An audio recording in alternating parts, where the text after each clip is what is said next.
Segunda-feira, 22 de junho de 2020, eu sou Antônio Tabet e este é o Segunda Chamada.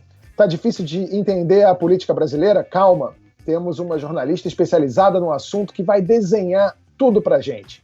Rosiane Kennedy, o analista político mais cheio de samba no pé, balacobaco, teleco-teco e ziriguidum do Brasil, Carlos Andreasa, a musa do jornalismo econômico brasileiro, Mara Luque, e a mais pedida do Segunda Chamada, Marilis Pereira Jorge, que está de volta. A pergunta, cadê o Queiroz?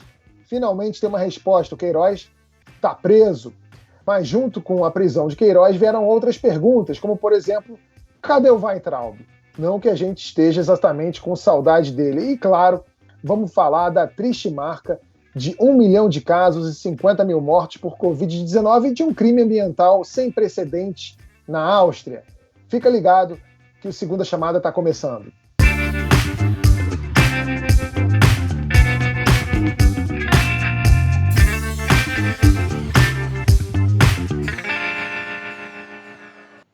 Fabrício Queiroz está preso, mas ainda tem muita coisa que a gente não sabe. Qual a extensão da influência dele na política? Quem sustenta a família Queiroz? E por que Queiroz estava na casa do advogado dos Bolsonaro quando foi preso?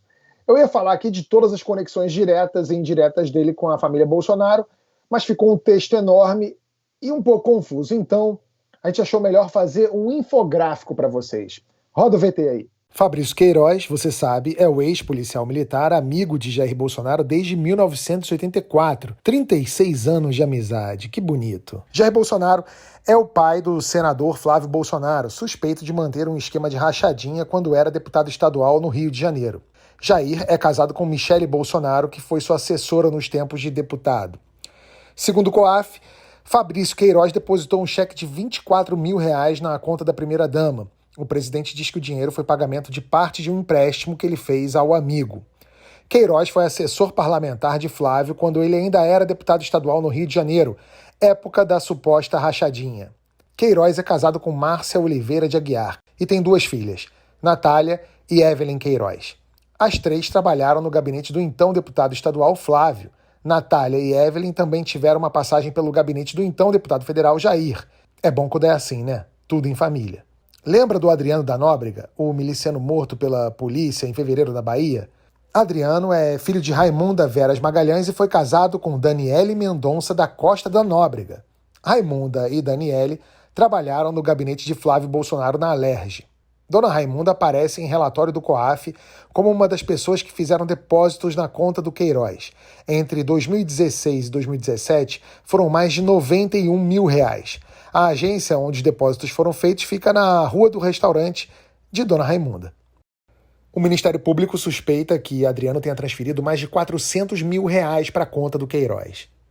Adriano já foi condecorado por Flávio e homenageado por Jair Bolsonaro, que o chamou de brilhante oficial no plenário da Câmara dos Deputados. A defesa de Adriano era feita pelo advogado Paulo Emílio Cata Preta, amigo do também advogado Frederico Assef. Cata Preta é hoje advogado do Queiroz. Queiroz foi preso em Atibaia, na casa do Assef, que foi advogado de Flávio e Jair Bolsonaro. Flávio tem outro advogado, Luiz Gustavo Botumaia.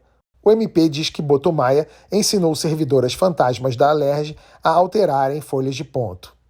Botumaia também manteve contato com Dona Raimunda e Daniele quando Adriano estava foragido, dando orientações sobre o paradeiro do miliciano. O presidente Jair Bolsonaro garante que não tem nada a ver com tudo isso aí. Frederico diz que nunca teve o apelido de anjo. Andreasa, você acredita que o Bolsonaro não tem ligação nenhuma com nada disso aí? É tipo a revanche contra os bolsonaristas que passaram o tempo todo criticando o Lula, que não sabia de nada? E em Papai Noel, você acredita? Tabet, eu acreditei muito em Papai Noel já faz tempo. Em bolsonarismo e lulopetismo eu nunca acreditei. Desse vício eu nunca padeci. Agora, não dá para falar do Fabrício Queiroz esquecendo da origem de Fabrício Queiroz. Ele não chegou no gabinete de Flávio Bolsonaro como uma descoberta de Flávio Bolsonaro.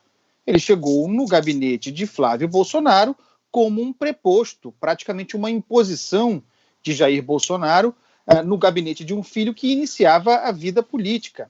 E a gente precisa compreender também que os mandatos dos filhos do Bolsonaro, qualquer que seja o filho, esses mandatos sempre foram tratados pelo pai, numa lógica patrimonialista muito tipicamente brasileira, como extensões do seu próprio gabinete. Então, em certo sentido, não é exagero dizer que Fabrício Queiroz seja Jair Bolsonaro. Aí você vai me perguntar sobre se nós temos consciência do que fazemos o tempo todo. Eu tento ter. Jair Bolsonaro pode dizer que não tenha ou que não tivesse, mas me parece impossível, considerando a história, os fatos, dissociar Queiroz de Fabrício Bolsonaro. Fabrício Queiroz. E agora acende a figura desse advogado, que é um grande elemento na história, um novo elemento na história, o Frederic Vassef, que simplesmente caminha para deixar de ser advogado de Flávio Bolsonaro, já foi destituído, mas teria que cair desse lugar de qualquer maneira, porque não sai da cena, não sai do caso, mas parece se converter de advogado em investigado. É muito difícil que Vassef não se torne investigado. Se nós pensarmos que ele era o advogado de Flávio Bolsonaro, num inquérito que envolvia Queiroz, de que Queiroz também é investigado, o mesmo inquérito do seu cliente, e que ele abrigou essa outra pessoa investigada na sua casa. Não sabe muito bem o tempo, mas por tempo suficiente, não importa também quanto tempo seja, considerando que Queiroz foi preso preventivamente sob a alegação do Ministério Público, chancelada por um juiz, de que estava obstruindo a justiça. Então, vejam, um advogado de Flávio Bolsonaro abrigava Queiroz, investigado no mesmo inquérito e preso por obstruir a justiça. E se estava obstruindo a justiça, o fazia também desde a casa de Frederic Vassef, que tampouco foi uma invenção de Flávio Bolsonaro, que é amigo de Jair Bolsonaro, que se tornou advogado da família em função de Jair Bolsonaro. Então, qualquer que seja o ramo dessa investigação aí, além do fato político, Jair Bolsonaro é o responsável, Jair Bolsonaro é o pai da criança, das crianças, né? E que crianças. Quando estourou a prisão do Queiroz na casa do Vassef, a advogada bolsonarista Karina Cufa divulgou uma nota dizendo que o Vassef não presta qualquer serviço ao presidente. 2 dias antes da prisão do Queiroz, o Vassef disse aqui no My News que era advogado do presidente e do Flávio Bolsonaro. No domingo, ele anunciou que vai deixar o caso das rachadinhas. E o Flávio fez esse tweet agradecendo a lealdade e a competência do Vassef. Disse que o advogado deixava a causa contra a vontade dele. Rosiana, o que tem por trás desse tweet do Flávio Bolsonaro? A família tem algum receio do que o Vassef possa revelar? Isso é um receio que fica permanentemente sempre que estoura uma operação desse tamanho e que personagens com tanto peso, tanto poder junto às pessoas do poder. Por que eu digo tanto poder junto às pessoas de poder? Porque o Vassef, embora tenha essa questão de ele dizer sou advogado, aí outra vem, não é advogado. Independentemente disso, ele estava sempre muito ali no Palácio do Planalto. Então a gente sabe que é uma pessoa que está assim no ambiente de poder e que, portanto, isso gera preocupação. Gera um incômodo muito grande também aqui em Brasília, entre os próprios advogados, essa situação que se encontra nesse momento, porque tem a situação de é inviolável ali um escritório de advocacia, e aí levanta o questionamento, então, por que ele estava exatamente com o Queiroz naquele local? Era para que não houvesse nenhuma possibilidade de entrarem naquele local, considerando essa inviolabilidade, e aí a Ordem dos Advogados do Brasil em São Paulo já verificou ali alguns documentos, dando conta de que não funcionava um escritório de fato, o que deixa isso ainda numa situação de um questionamento ainda maior sobre por qual motivo estava naquele local. E aí, mesmo que ele diga inicialmente que não estava escondendo, ele usou, no caso, voltando aí para o Vassef, né, não o tweet do Flávio Bolsonaro, mas ainda que ele diga que não estava escondendo, no mínimo estaria protegendo, né? Seria um crime, o cara não estava foragido, mas você entra num questionamento ético que ele pode ser, sim, passível de uma abertura de um processo num Conselho de Ética da OAB, por exemplo. Sobre a postura do Flávio Bolsonaro nesse tweet, sem sombra de dúvidas, é uma forma de afagar, né? Agora, tem uma coisa por trás também, por mais que se venha a público dizer, foi a pedido, ele resolveu se afastar, aqui no ambiente de poder em Brasília, era dado como certo que não havia nenhuma possibilidade de ele continuar, porque, embora o fato de ele se afastar não apague toda essa proximidade, toda essa circulação dentro do Palácio do Planalto, se ele continuasse frente a essa articulação, a essa defesa, aí sim você colaria tão imediatamente que não seria nem jogar no colo, né, para o Palácio do Planalto, não era jogar para lá, não era jogar para o colo do presidente e do filho dele, mas era realmente deixar uma relação completamente contaminada. Basta a gente pensar, inclusive, na própria imprensa noticiando todos os momentos que foi escrever, assim, o advogado da família Bolsonaro, o advogado da família Bolsonaro. Tudo bem, a gente vai continuar citando como que foi advogado da família Bolsonaro, mas tem uma contaminação muito maior e, sem sombra de dúvidas, mesmo que ele não anunciasse aí que foi a pedido, ele ia ser saído. Eu acho que essa é a expressão. É bem curioso que ontem no Fantástico teve a matéria, né, cobrindo ali a prisão do Queiroz, e era uma casa de veraneio, e colocaram, e suspeita-se que o Queiroz estava lá há mais ou menos um ano. E as pessoas que moram ao redor, que sempre passavam por aquela casa, viram que só colocaram a placa de escritório de advocacia no muro há mais ou menos um ano. Ou seja, as coisas batem certinho. Pode falar, Marilis. Não, eu ia falar só, assim, essa figura do Assef é uma figura bastante curiosa, né, e a gente viu aí na última semana, ele gosta bastante de falar, parece que tem falado mais do que deveria. Agora eu li as notícias agora de manhã no jornal, parece que inclusive o Jair Bolsonaro está muito irritado falou, em palavras dele, estaria de saco cheio do Assef, e o Flávio Bolsonaro continua afagando, né, no Twitter, agradecendo, enfim, os serviços dele e tal. Então, concordo totalmente com a Rosiane, eu acho que é difícil que ele continuasse nesse caso, porque assim, o que os Bolsonaro querem agora, mais do que nunca, é se descolar dessa figura, que inclusive parece gostar muito dos holofotes. Só fazer mais uma observação em relação a isso, Tabet, quando você me pergunta assim, se seria um medo de ele revelar alguma coisa, a princípio não é um afago, mas não um medo de uma revelação, porque assim, o Assef é advogado, a princípio ele não cometeu ali um crime, ele pode até enfrentar um processo administrativo, assim, não sei se o termo é administrativo, mas um processo no Conselho de Ética interno ali da Ordem dos Advogados do Brasil, mas não que ele tenha cometido um crime, isso gera todo um desconforto no ambiente político. Então, o grau de ameaça, digamos, para a pessoa dizer assim, vou revelar que bomba, não seria uma dor de cabeça maior neste momento aqui para a família Bolsonaro. Mas o que há, sim, no ambiente todo de política, uma tensão muito grande é sobre o que vai dizer Queiroz no depoimento. E mesmo que não seja nesse primeiro depoimento, depois, porque aí sim a gente remete a outro escândalo. Aliás, tem muita coisa parecida entre os escândalos aí dos últimos anos, mas a gente remete, por exemplo, no do Petrolão, né, apontado ali na Lava Jato. Quando que vem realmente a delação mais bombástica? Quando Paulo Roberto Costa resolve falar porque a família dele terminou ficando ali ameaçada de também ser criminalizada, penalizada de alguma forma. E aí, no caso do Queiroz, a gente vê que até pessoas da própria família também estão, e ainda tem a ex-mulher que está foragida. Então, não se sabe, a preocupação é muito maior em relação ao que o Queiroz pode falar, e tanto isso que o Ministério Público também quer reforço na própria segurança do Queiroz para poder ter essa pessoa-chave aí. Rosiane, a gente falou de ex-mulher do Queiroz, mas acho que é a mulher do Queiroz, mas acho que não é ex, não. Talvez seja até ex, porque pelo fato do Assef dizer que nunca tinha conversado com o Queiroz e está morando na casa um do outro há um ano, talvez eles sejam casados agora, né? Andreasa, você queria falar alguma coisa sobre a mulher do Queiroz? É porque eu concordo com a Rosiane. Tem sim, como eu falei mais cedo, tem uma chance, e me parece crescente, do Vassef vir a ser investigado. Mesmo apesar da sua condição de advogado, isso tem a ver com o fato de que o Queiroz foi preso na propriedade Vassef por obstrução de justiça.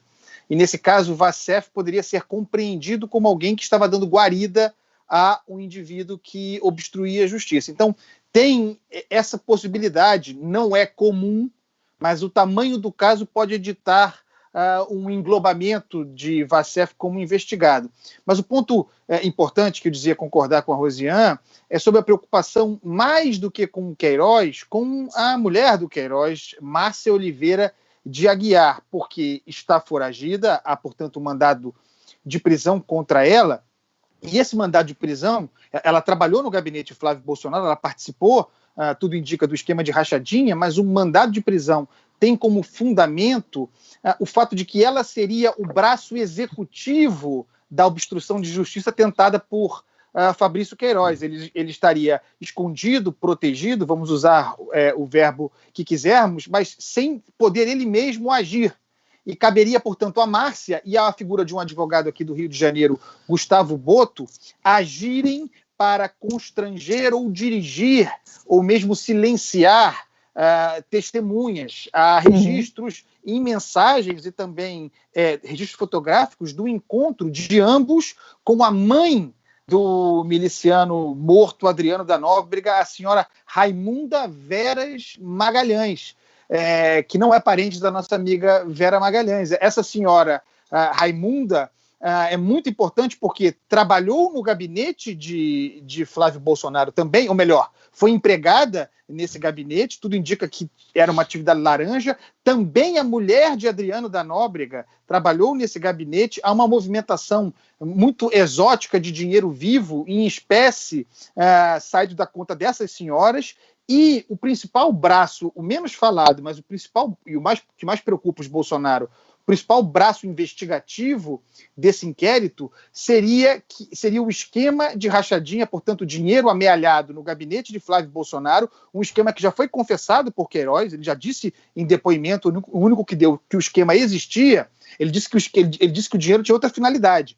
Mas o que o Ministério Público investiga é esse esquema de rachadinha sendo usado para levantar caixa de modo a financiar empreendimentos imobiliários da milícia, construtoras de fachada de milicianos que ergueriam edifícios, por exemplo, lá em Muzema, no Rio de Janeiro, onde 2 prédios caíram, prédios dessa natureza. Então, esse braço investigativo é muito grave e é no qual Márcia pode melhor colaborar para a investigação, uma vez presa. Lembrando também, Tabet, só para concluir, que no passado Queiroz disse, valentão, que mataria no peito, que aceitaria ser preso, que assumiria responsabilidade desde que não se mexesse com a família dele.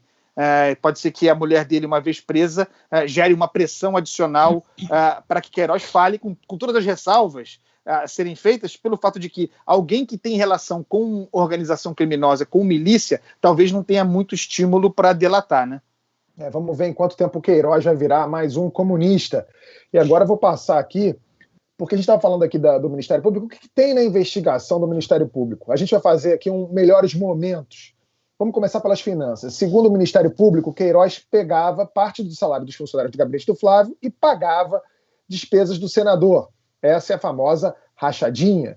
Queiroz pagou pelo menos 2 mensalidades escolares das filhas do Flávio Bolsonaro de mais ou menos R$3.000 cada uma. Os investigadores identificaram ainda o pagamento de 116 boletos do senador feitos com dinheiro vivo.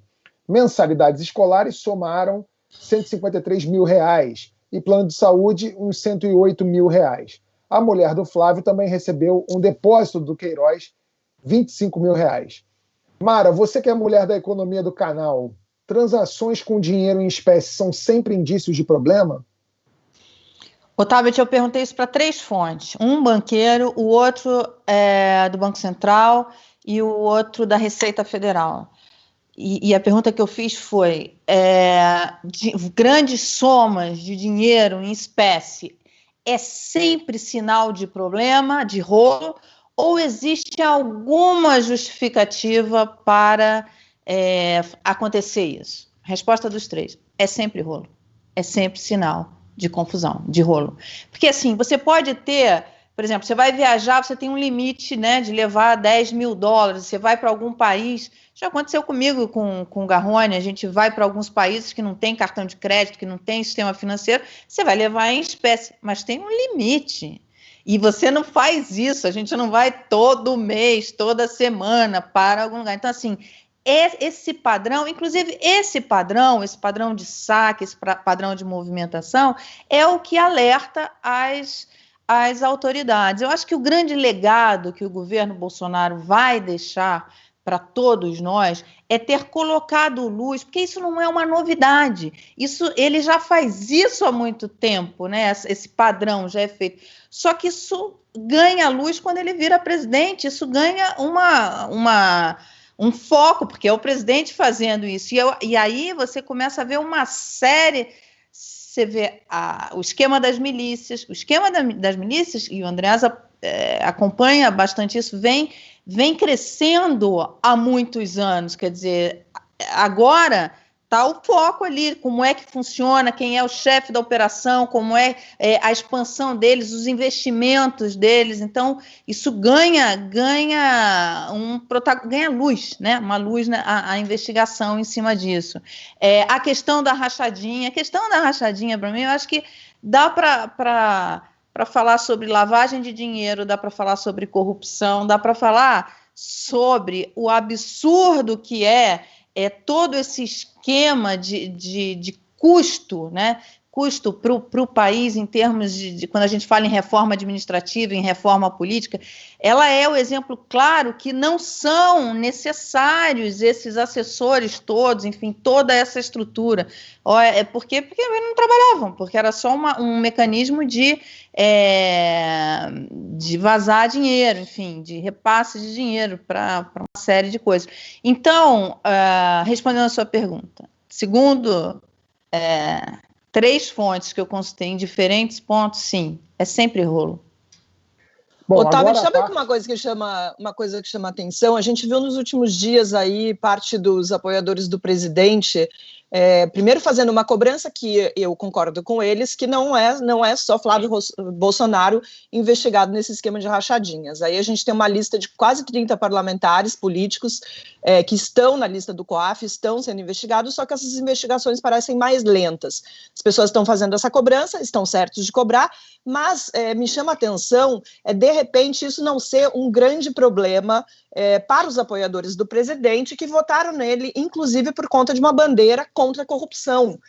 Me parece que agora existe uma escala de corrupção e algumas corrupções não parecem tão importantes para esses apoiadores. Acho bastante curioso e, enfim...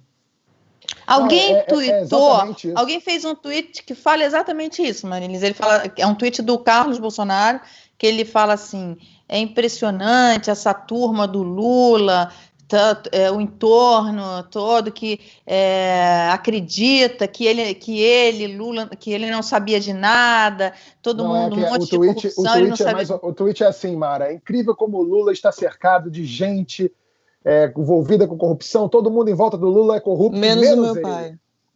Aí ele cortou o Lula e colocou, alguém tweetou o mesmo tweet, a foto, mas cortou o Lula e colocou meu pai. Pois é. Recomendo um perfil no Twitter chamado Bolsopetismo, vale a pena acompanhar. Agora, a parte suspeita de funcionário fantasma. O caso da servidora Luísa Souza Paz. Ela trabalhou no gabinete do Flávio Bolsonaro na Alerj. O Ministério Público rastreou 2.900 ligações do telefone de Luísa entre 2014 e 2017. 2.000. Somente em 3 ela estava perto da Alerj.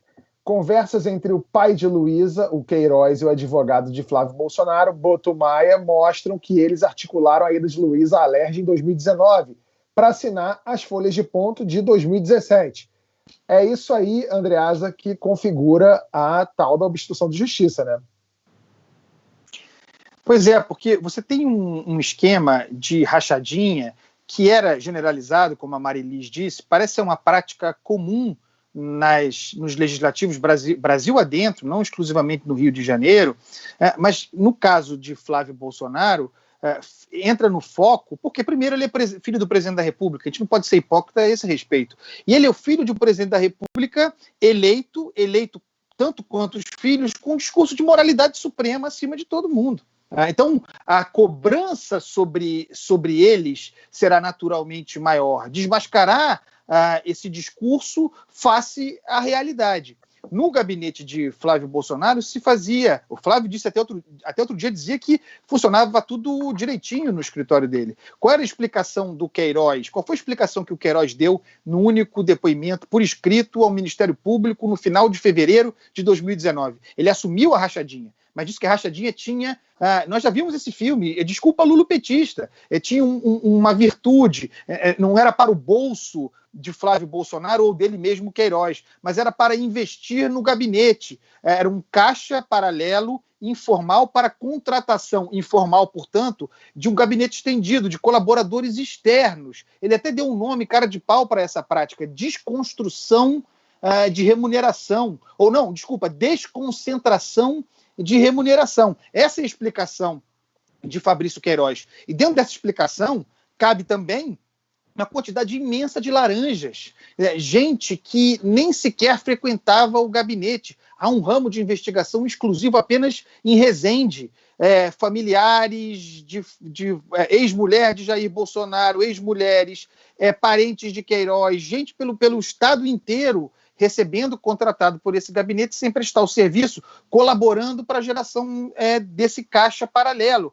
que o Ministério Público agora, com Queiroz preso, vai confrontar. Queiroz, cadê a lista dessas pessoas que você contratava informalmente para robustecer o gabinete, sobretudo em época de campanha? Ainda que ele apresente a lista, Tabet, vai se verificar que os valores, quaisquer que sejam, não chegavam ao montante, simplesmente um montante movimentado por Fabrício Queiroz. A conta não fecha, esse dinheiro precisaria ter sido lavado em outras atividades. Então a gente tem a loja de chocolate, nós temos os negócios imobiliários de Flávio Bolsonaro conhecidos, fez vários, compra e venda de imóveis, um rolo. E tem também, eu volto a esse ponto, tem também o ramo investigativo desse dinheiro amealhado no caixinha da rachadinha para bancar construções irregulares de empreendimentos da milícia. Isso é muito importante. Esse é o principal elemento dessa investigação.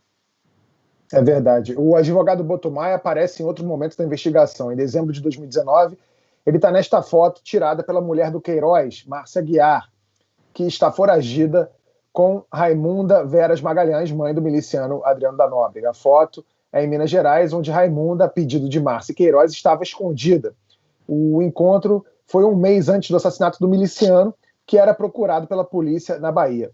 Rosiane, quão grave é o operador do Flávio Bolsonaro, como a MP coloca, né?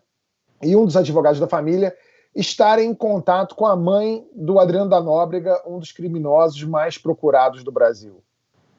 É muito grave até que se explique o que é todo esse elo, né? Porque são ligações perigosas, é o mínimo que se pode dizer. A gente pode fazer a acusação, isso cabe ao Ministério Público, obviamente, que está tentando puxar esse fio inteiro para ver onde que ele se encontra, como que fica essa costura, mas é uma ligação muito perigosa, e que isso causa muita preocupação para esse grupo bolsonarista e obviamente, para a família. Por quê? Porque é quando faz todo esse link de tentar identificar se esse esquema do Queiroz consegue se colocar o Flávio Bolsonaro, se isso tem ligação com milícia, se de alguma forma, porque tem muitas perguntas no ar. No momento é de muitas perguntas. Uma das perguntas é, todo esse dinheiro também ajudava a financiar essas milícias? Isso é uma das questões que vão ter que ser respondidas durante essa investigação, porque você vai fazendo um fio inteiro de investigação de tentar verificar, tá, fez um mensalinho, né, faz essa rachadinha,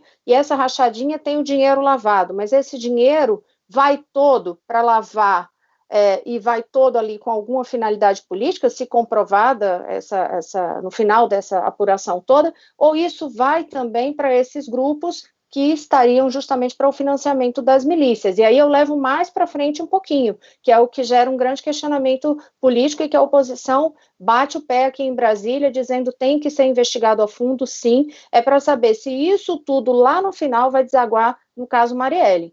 É uma pergunta que todo mundo quer saber. Eu conversei com o Freixo na semana passada e perguntei isso, né? E o que ele disse é o seguinte, Queiroz pode não estar envolvido e não deve estar envolvido no caso Marielle, mas, porque a minha pergunta foi, você acha que vai ter, vamos ver, enfim, isso vai desdobrar no caso Marielle? Ele fala assim, olha, que ele sabe, que ele tem informações que vão levar, isso eu não tenho dúvida, eu, Freixo, falando, né, o Freixo dizendo que não tem dúvida de que ele tem informações que vão levar ao caso, que não significa que ele está envolvido no caso, mas que ele tem informações. Quer dizer, mais uma vez, o que se chegou e o que pegou é a estrutura da milícia. É isso. Você sempre falava, Tabet, sempre fala, né, que você achava que o presidente, que se ele pudesse escolher, ele já estaria de saco cheio e queria entregar o cargo, não ia querer ficar fazendo isso. E a gente sempre falava, não, mas e o poder, não sei o quê. Agora, Tabet, eu acho que você tem razão. Porque agora, eu acho que se ele pudesse escolher, ele gostaria de voltar àquela posição obscura que ninguém sabia, ninguém incomodava ele. Porque o fato dele ter se tornado presidente colocou mais luz em cima desse grande esquema miliciano, dessa grande operação, enfim, e isso daí, e a questão da delação, conversei com algumas fontes que estavam falando o seguinte, olha, mais dia, menos dia, o Queiroz vai para a delação, ele não vai querer pagar sozinho o preço de ser o operador de todo o esquema. Mara, eu sou cético sobre essa possibilidade da delação, porque não seria uma delação convencional como aquela a que nós nos acostumamos. Alguém enrascado que está no ambiente da política delatando um outro político ou um banqueiro ou um empresário. Nós estamos falando de um outro tipo de organização criminosa. A delação do Queiroz, para ser completa, e delação incompleta, em tese, não serve, teria que... o sujeito que delata outrem em busca de benefício. O principal benefício é a liberdade. A delação que o Queiroz poderia fazer seria uma que não lhe daria valia em estar livre, porque ele estaria mexendo com um esquema, com a organização criminosa que tem um escritório do crime, um esquadrão da morte. Então, a delação do Queiroz seria praticamente garantia da liberdade e de um fim que não se justificaria. Mas, Andreasa, ele hoje... ele já está numa situação vulnerável, considerando-se isso. Porque... Não, mas Mara... Mais vivo. Mas ele está vivo, é isso que o André... E a família também, sim, entendeu? Ele está vivo, mas ele está vivo. Mas então, que ele corre risco de morrer, eu acho que corre. Eu acho que, inclusive, essa deve ser uma preocupação da justiça, de dar segurança a ele, porque ele já virou... um alvo. Tá, posso jogar uma lenha na fogueira e então perguntar para vocês o seguinte, vocês não acham que ele corre risco de morrer mesmo não delatando e sendo preso? Eu acho que ele corre risco o tempo todo, mas o que o Andreasa está falando é o seguinte, que quando o Joesley é preso, quando o Marcelo Odebrecht é preso e eles fazem uma delação, eles são delatores. Uhum. Quando o Queiroz faz uma delação, ele vira X9 para essa galera. É outra história, entendeu? É um outro tipo de ação e reação. É isso, porque assim, eu acho que ele corre risco de vida hoje. Ele corre o risco de vida, não, ele corre risco de morte hoje, sem dúvida nenhuma. Mas ele tem do silêncio, né, numa espécie de código interno da criminalidade. Se ele abrir o bico, como se diz, aí que a possibilidade vira certeza, Mara. E tem outra coisa que é curiosa, assim... A Mara falou nesse assunto da Marielle. Eu tenho duas curiosidades bem grandes a respeito desse assunto do Queiroz. A primeira em uma das gravações do Queiroz, ele fala praticamente como um porta-voz, um RH da rachadinha. Ele fala assim, não, a gente consegue um cargo em qualquer lugar, com qualquer pessoa, e não tem, às vezes, nenhuma ligação com eles que ele se refere ao clã Bolsonaro. Ou seja, o Queiroz não é só um operador das rachadinhas ali de um gabinete. Aparentemente, pelo que foi gravado, ele é um operador ou um intermediário entre outros operadores de várias rachadinhas em vários gabinetes. Essa é a primeira curiosidade. E a segunda é essa, para saber se esse dinheiro da rachadinha, de alguma maneira, pagou por uma bala Verdade. da Marielle. É verdade. Isso que a gente precisa saber. Então vamos seguir aqui. O Flávio se defende de todas as acusações, dizendo que é vítima de um grupo político que quer recuperar poder. O ASEF chegou a dizer que forças estão unidas para tentar fazer o mal. Depois de todas essas denúncias, o que deve acontecer com o Flávio? Bom, tem chance dele ser preso? Rosiane, qual vai ser o papel do presidente nesse processo? A relação dele com o Supremo não está numa boa fase, né, para tentar segurar isso. Não está. Agora, tem tido muita conversa, né, dos integrantes do governo com o Supremo Tribunal Federal, não especificamente sobre esse caso, aí realmente são coisas completamente distintas, porque remete àquele estresse todo provocado pelo ex-ministro da Educação, Abraham Weintraub. Então, desde então, tem uma tentativa muito forte de aproximação dos ministros ali, mais dessa área jurídica, para conversar. Eles começaram conversando com o ministro Dias Toffoli, marcaram outros encontros, essas conversas vão continuar, isso para tentar, pelo menos, desanuviar um pouco essa relação tensa que tem entre o Palácio do Planalto e, né, no caso especificamente o presidente Jair Bolsonaro e o Supremo Tribunal Federal. Mas isso por um outro motivo, porque aí entra toda aquela questão de atos pedindo a intervenção militar, fechamento do Supremo Tribunal Federal. Mas, de fato, não tem uma boa relação no momento. De toda forma, qualquer ponto que se tenha referente, seja ao próprio presidente, seja ao Flávio Bolsonaro, que é senador, se for olhar isso em termos de impacto político, vai ter que ter decisão lá no Congresso Nacional. Dentro do Congresso Nacional, na Câmara dos Deputados, tem vários pedidos de impeachment do presidente Jair Bolsonaro.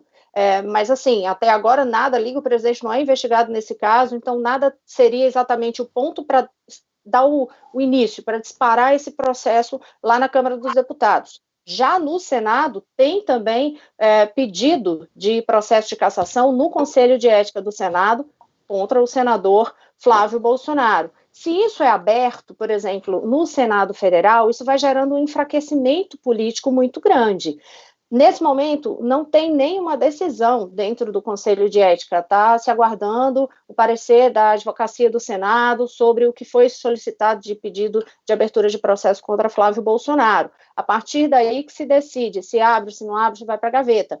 Mas tem um conteúdo político muito forte. Por quê? Mesmo que não seja já algo referente lá aos pedidos de impeachment do presidente Jair Bolsonaro, se for aberto um processo no Conselho de Ética do Senado contra o senador Flávio Bolsonaro, isso mostra um enfraquecimento político dentro do Congresso Nacional, e aí isso é motivo, sim, para ligar todo o alerta para o cenário como um todo desse grupo Bolsonaro, porque aí seria um enfraquecimento dentro do Congresso que deixaria um ambiente muito mais perigoso, digamos assim, para o caso de ser aberto um processo na Câmara dos Deputados.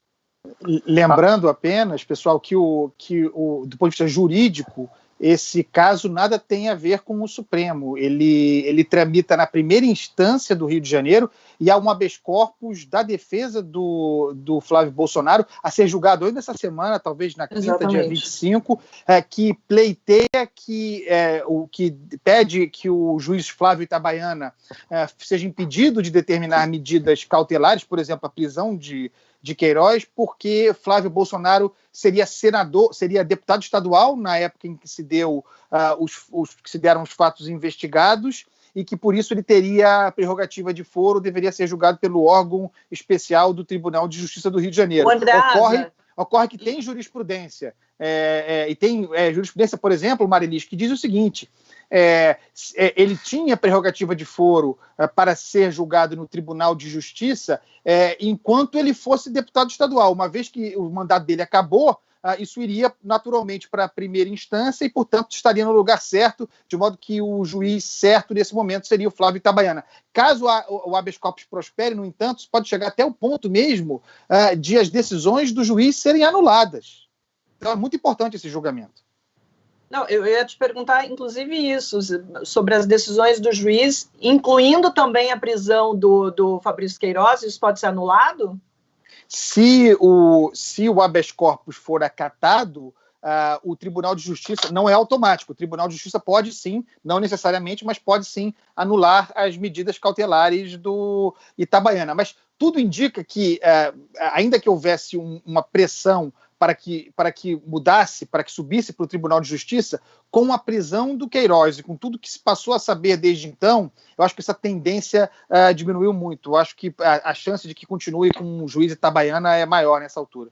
Além das investigações sobre Flávio e Queiroz, o presidente Jair Bolsonaro ainda tem outras preocupações. O inquérito das fake news, que atinge parlamentares que apoiam o presidente. E também a investigação sobre a organização de manifestações antidemocráticas. Segundo a Procuradoria-Geral da República, 4 deputados do PSL teriam usado dinheiro público para divulgar manifestações que pediam fechamento do STF e do Congresso.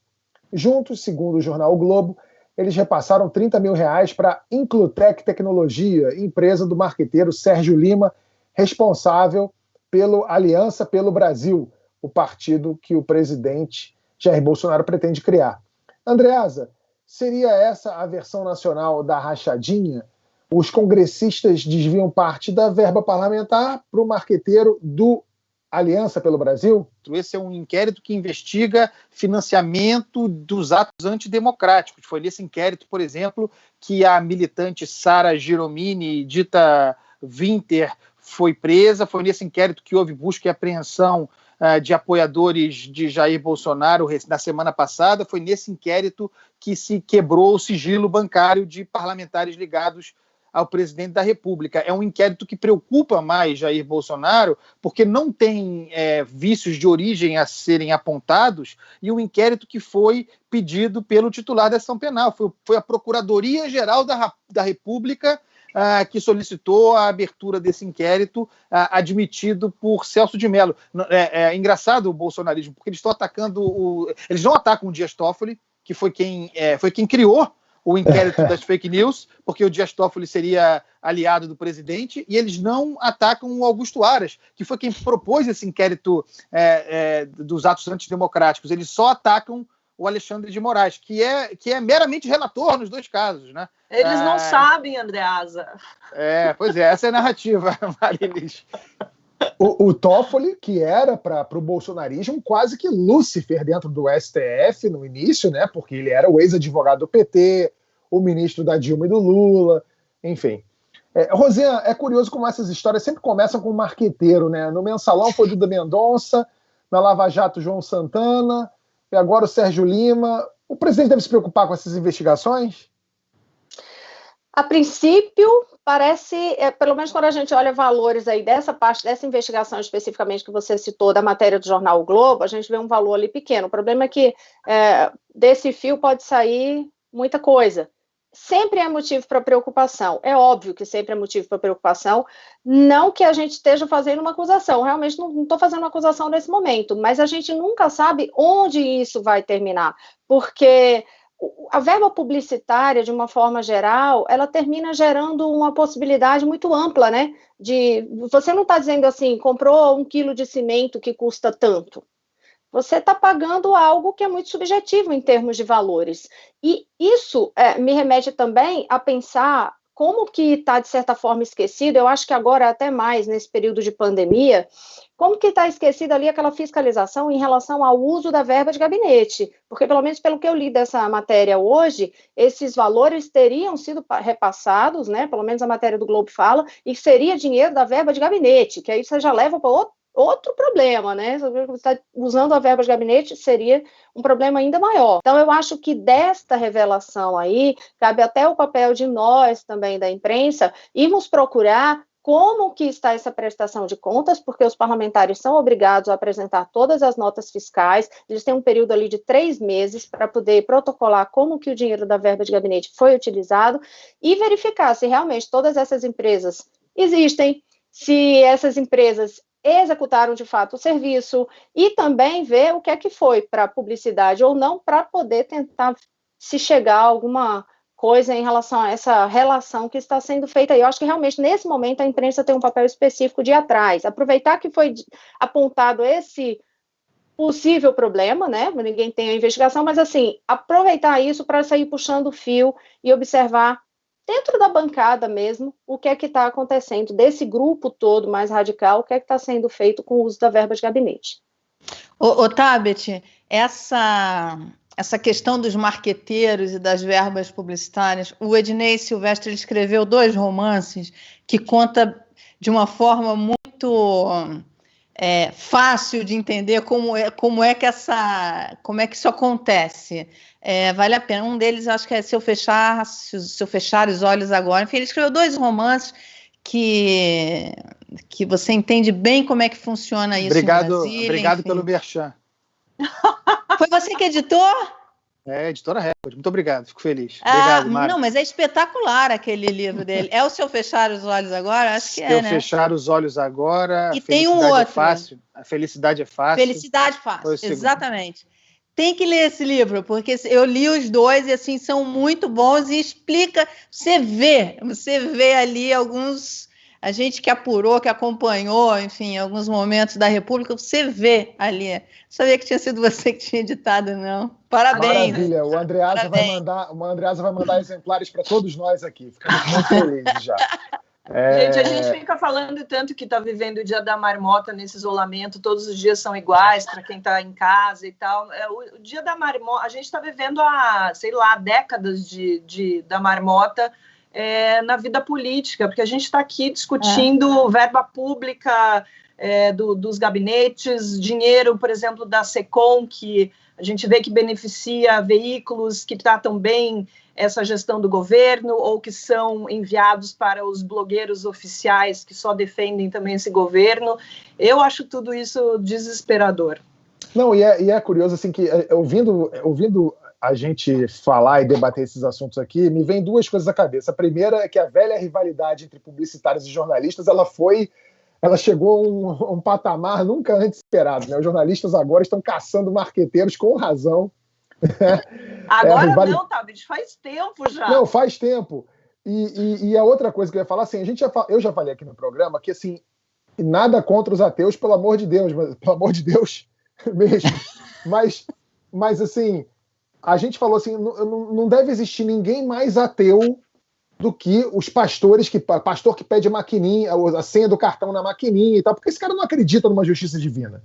Esse cara, ele tem certeza que quando ele morrer, ele vira adubo e pronto, né? Porque ele não vai prestar contas com Deus fazendo isso que ele faz.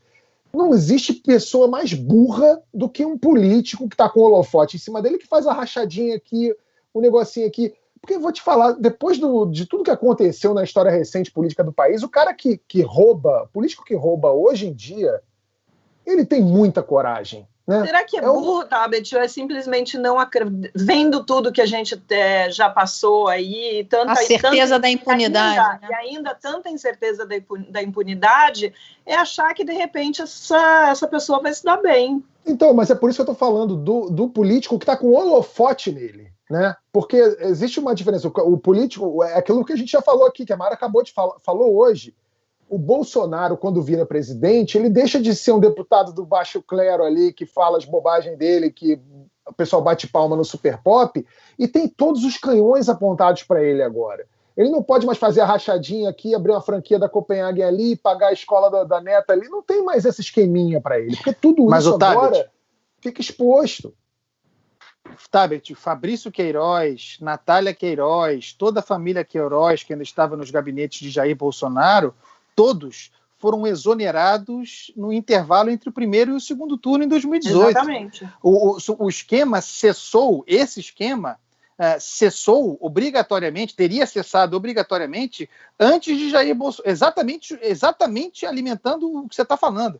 Esse vínculo teria sido formalmente cortado antes de Jair Bolsonaro se tornar presidente, ante a perspectiva de ele se tornar presidente. Não se esqueça disso. Então, mas a gente não está, mas olha só, Mara, a gente não está mais em 1980.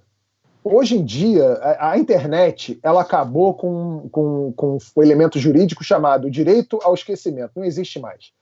Verdade. A comunicação de um modo geral. Então, se você vira presidente hoje, você pode ter certeza que vão vasculhar a tua vida dos últimos 20, 30 anos e vão ali, vão achar alguma coisa.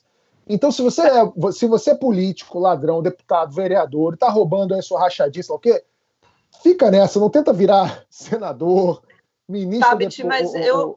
Mas de verdade, eu acho que durante muito tempo o então deputado Jair Bolsonaro não acreditava que ia chegar na presidência, nem os filhos dele, e lá chegando, tanto ele quanto os políticos que chegaram até Brasília, né, levados por esse bolsonarismo, eles se acham donos do Brasil, eles acham agora que eles estão blindados e que podem sim aparelhar tudo, que tudo será resolvido. Então, essa questão essa certeza da impunidade, certeza que essas pessoas têm isso como premissa de tudo que eles estão fazendo e continuam fazendo.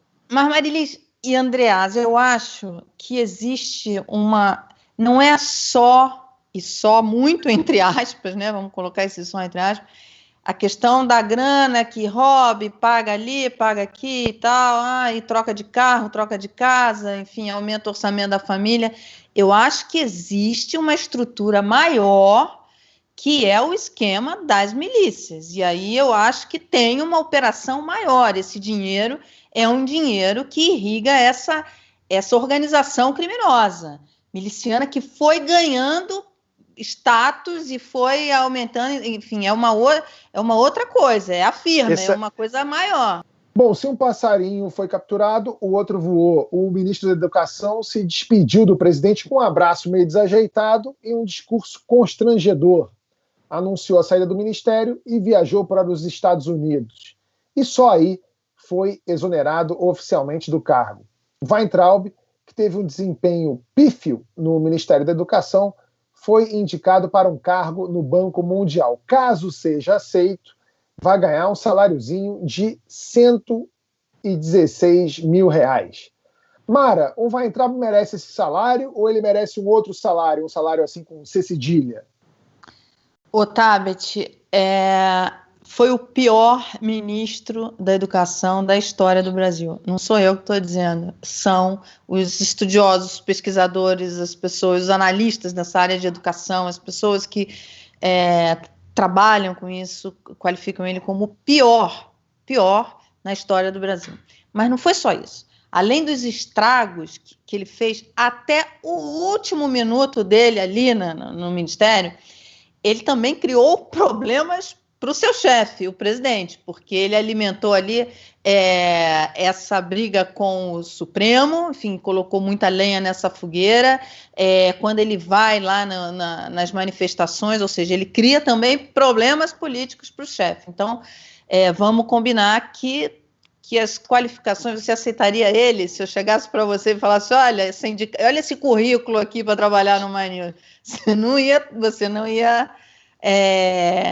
nem avaliar, enfim, porque as qualificações são terríveis. Eu conversei com algumas fontes do Banco Mundial. No Banco Mundial, inclusive, já está circulando aquele vídeo dele, aquele vídeo constrangedor dele com o presidente, que teve aquele abraço caloroso, afetuoso entre os dois, com legenda em inglês, que é para o povo no Banco Mundial entender de quem se trata, como é que é. Agora, lá, ele tem poucas chances de fazer muita besteira. Por quê? Porque ele vai como quer dizer, poucas chances de fazer besteira, como fez no Ministério da Educação, mas é claro que é um nome, um cargo ali importante para ajudar a alinhavar todas as questões diplomáticas para aprovação de recursos, para aprovação de operações, inclusive para o Brasil. Agora, ele vai para uma função que é a função de conselheiro, não é uma função executiva. Então, por isso, as fontes que eu conversei acham que ele vai ficar meio isolado, até porque o Banco Mundial ele tem código de conduta, na filosofia, na criação, na missão do Banco Mundial, erradicar a pobreza, esses discursos dele contra minorias, por exemplo, imagina, ia ser uma coisa vai ser uma coisa constrangedora se ele fala isso numa reunião de conselho, se ele fala aquelas bobagens que ele costuma falar. E mais, a operação dele nos twitters, quando ele fica tweetando lá e falando aquelas bobagens, isso pode virar problema para ele, porque ele tem em tese, ele teria que estar ali sujeito Não que tenha alguma censura ao que vai falar. Ele pode falar sobre os projetos, ele pode dar opinião econômica e tal. Ele não pode ofender minorias, esse tipo de coisa, porque vai contra o código de ética e conduta do próprio Banco Mundial. Então está todo mundo muito apreensivo. O que vai ser? O que ele vai fazer lá? As pessoas com quem eu conversei acham que ele não vai fazer nada, porque ele deve ser completamente isolado, porque a primeira bobagem que ele falar contra minorias, por exemplo, as pessoas se levantam e saem e deixam ele falando sozinho. Rosiane, foi uma fuga de novela? Eu lembrei do Reginaldo Faria, sabe, naquela cena no fim, acho que foi Vale Tudo a novela, não lembro mais, indo embora, foi uma fuga de novela?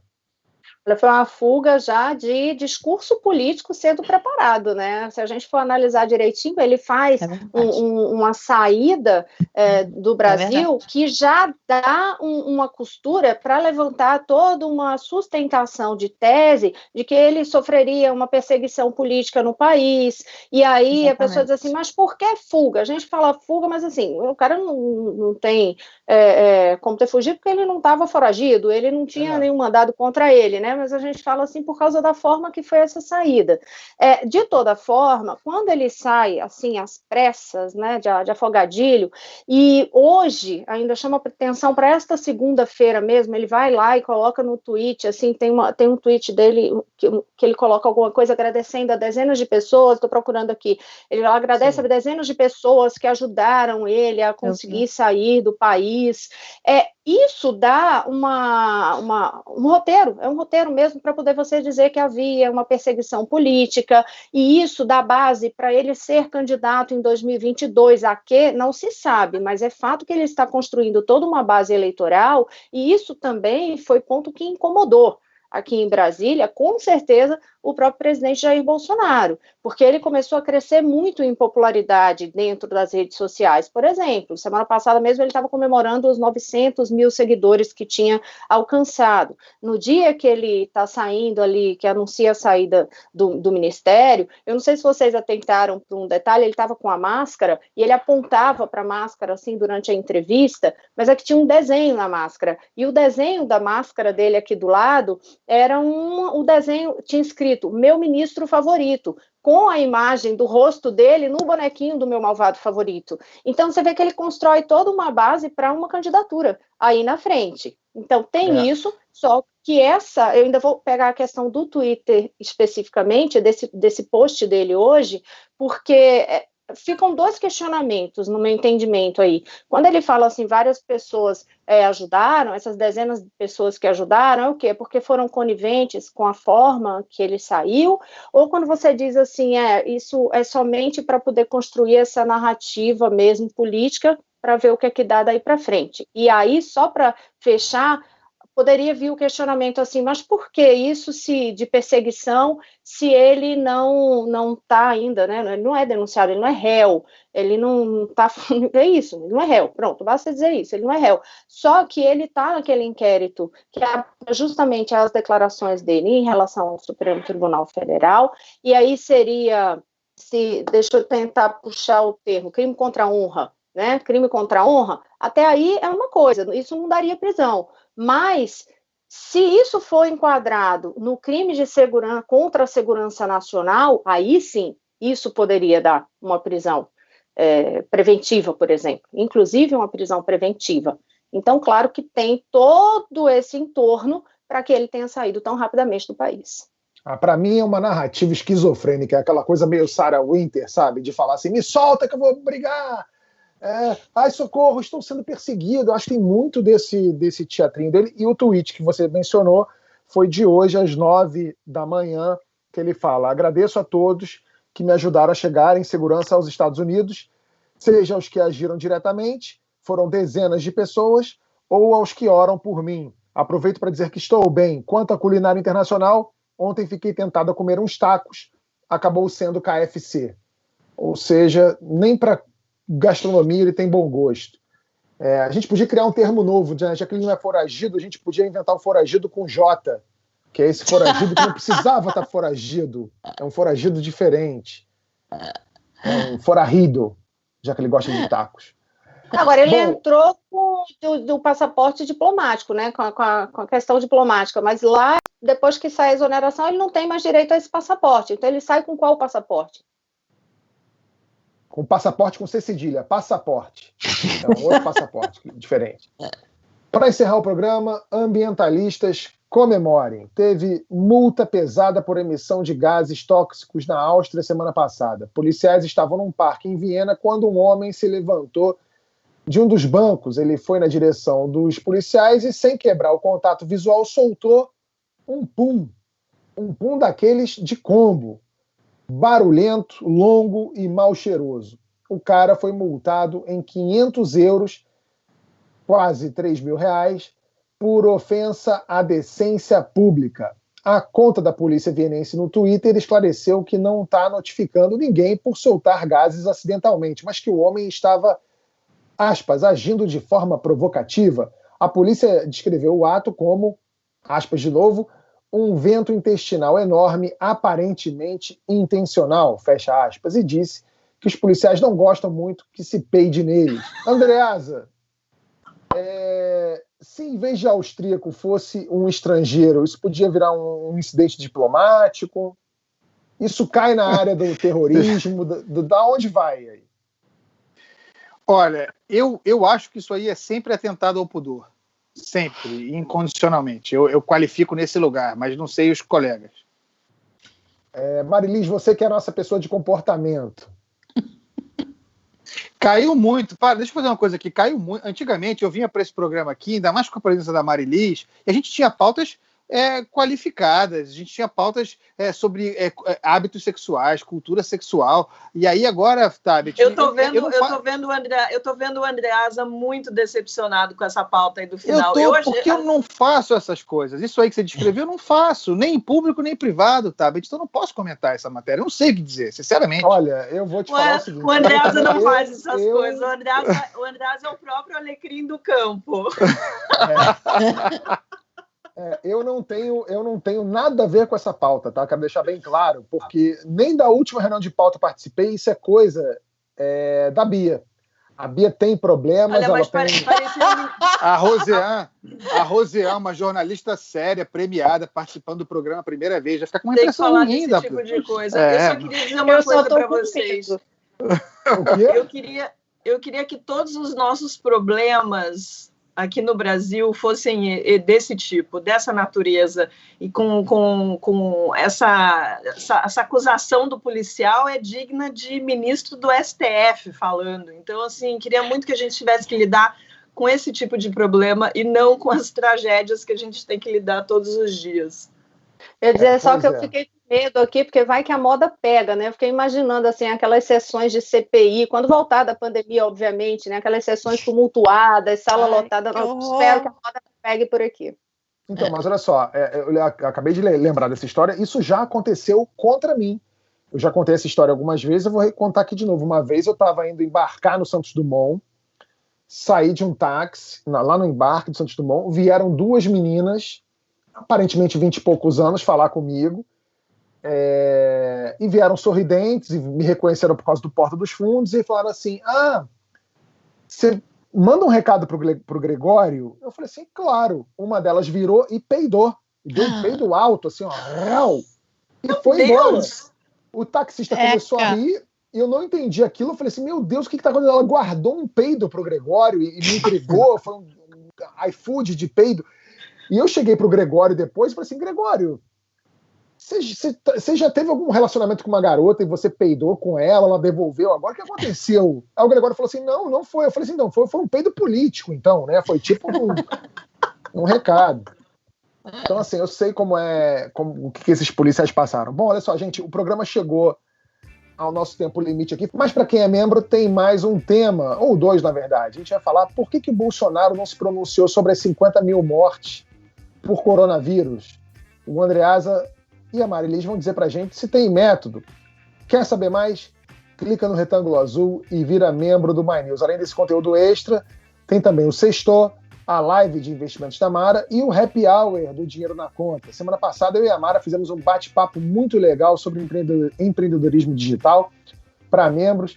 E em julho, o nosso roteirista Marco Góes vai fazer um curso exclusivo para membros também. A gente se vê semana que vem. Para quem é membro, mais um trecho de Segunda Chamada para você. Até já!